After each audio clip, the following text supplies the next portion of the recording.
My name is Saikat. I am a Principal Project Associate at Building Technology and Construction Management Division at Department of Civil Engineering at Indian Institute of Technology, Madras. My research area is cement chemistry and characterization of construction material. I am explaining how to investigate the surface morphology and chemical composition analysis, and as well as its importance during the experiment. We know that electron microscope was developed due to limitation of the light microscope due to its resolution. We know that from Abbe's equation, resolution is equal to 0.61 multiplied by wavelength of light divided by numerical aperture.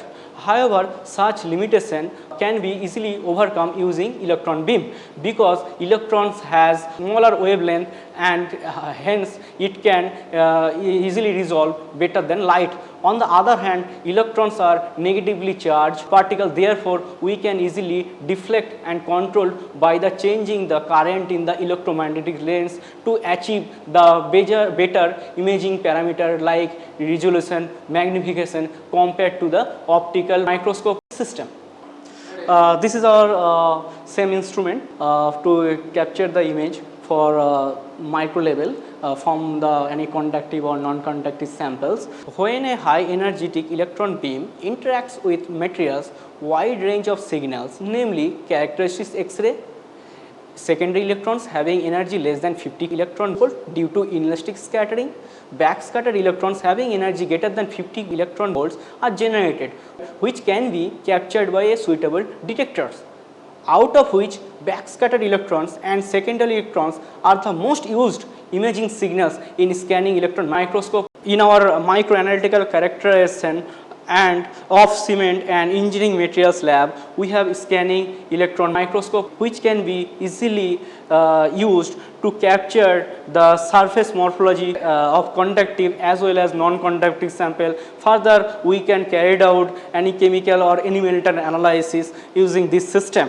So the component of the instrument are first the electron gun, that is electron column, which consists of electron gun, then sample chamber, then it is chamber venting doors, then secondary electron detector, as well as the EDAX detector to carry out some chemical elemental analysis, and this is the variable aperture.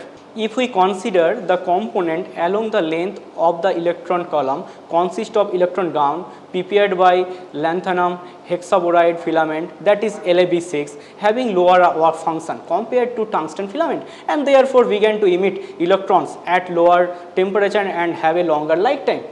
After emitting from the gun, electrons enter the magnetic lens and subjected to magnetic field and causes the electron to move in helix path and converge to a point. In this instrument, the magnetic lens consists of a condenser lens and objective lens. The condenser controls the number of electrons in the beam, which controls the resolution of the system, while the objective lens has the responsibility for the final focusing of the electron beam onto the sample surface.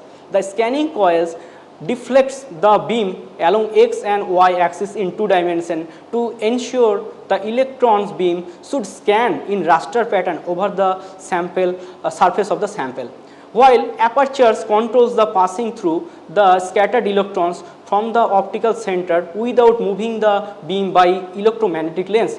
As a result, incident electron beam focus on the surface and signals emits from the specimen will be detected by the detector. Energy dispersive X-ray spectroscopy is an analytical technique can be effectively used for elemental analysis, elemental quantification, elemental characterization of a sample.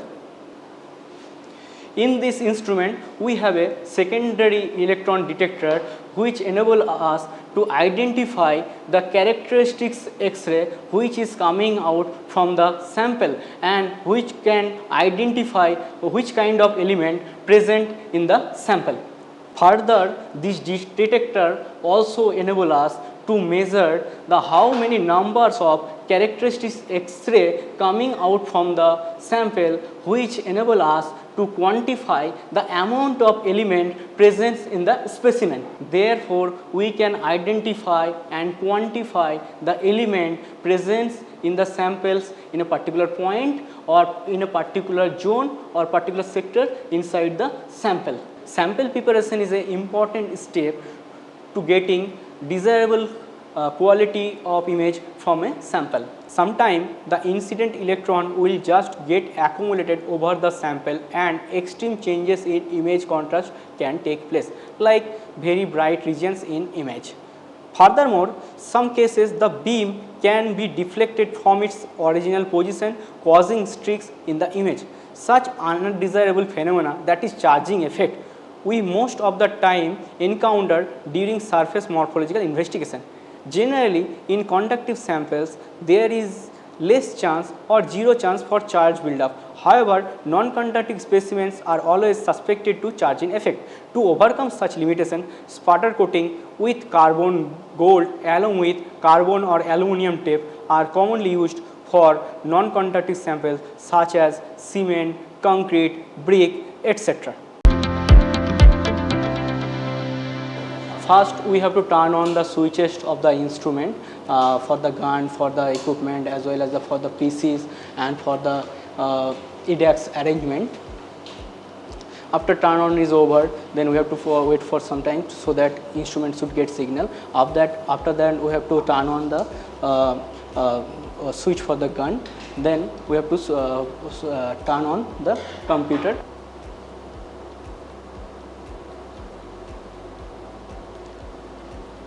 We have to open the scanning electron microscope software.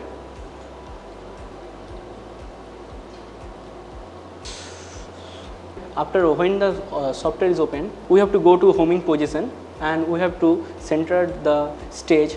That means we have to place the stage just below the electron gun by clicking on the center. Now stage will come just below the electron gun. Always our instrument should be in vacuum condition. So I have to first vent the system so that after venting we have to put our sample inside the instrument. Place the specimen and tighten the specimen using aligned key.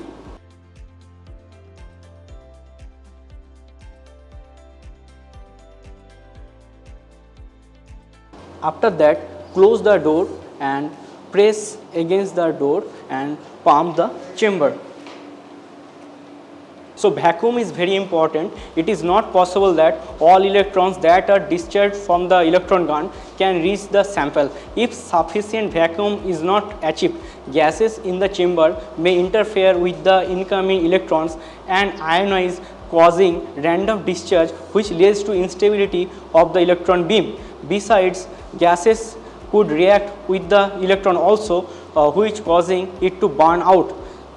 The transmission of electron through the column will be hindered as these other molecules or particles that come from the samples or the microscope itself could form compounds and condense on the sample interface, which would lower the contrast and obscure the detail in the image. Therefore, we should maintain very low pressure, about less than 7.5 to 10 to the power minus 5 torr should maintain in the sample chamber. So once vacuum will reach, it will show green in the gun button. When chamber achieves sufficient amount of vacuums, that is pressure about less than 7.5 to 10 to the power minus 10 torr, we have to switch on the gun. And we have to accelerating the voltage step by step to increase its lifespan. So we will increase first 5K, then wait for few seconds, then 10K, then 15K.